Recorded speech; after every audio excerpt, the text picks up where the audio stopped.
Good morning, students. In this video, we will learn the difference between repetition and anaphora.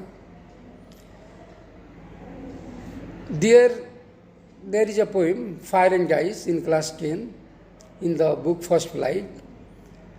The name of the poem is Fire and Ice. The line starts with this, some say. The first line starts with the phrase some say, and the second line also starts with the same some say. For example, some say the world will end in fire, some say the world will end in ice. So the two lines start with the same phrase some say, some say. But when teachers ask which poetic device is this, students answer generally, they answer it is repetition, because some say is repeated. But it is not a repetition. This is anaphora. Because the phrase some say in the first line is given at the beginning, and in the second line also some say is given at the beginning. So when the same word or same phrase or same clause are at the beginning, consecutively two lines start with the same phrase or word or clause, that is anaphora.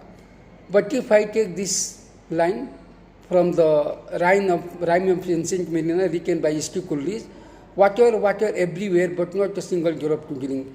In this line, what happens? The same word water has been repeated two times, water everywhere but not a single drop to drink. This is repetition. If I say in the first line, I drank the water. Again, second line, the water was potable. So in the first line also here, water has come. In the second line also, water has come. This is also an example of repetition. This is not anaphora, because in the first line, the word is I. No, I, and not water. And in the second line also, not water at the beginning. So this is also an example of repetition. But in the poem Fire and Ice, what happens? Some say is at the beginning, and the second line when we see, that second line also starts with the same phrase, some say. So when the words are repeated at the beginning, consecutively in two lines, then that repetition is called anaphora. We cannot say it repetition. Think that you all have understood, and if you have not understood, comment.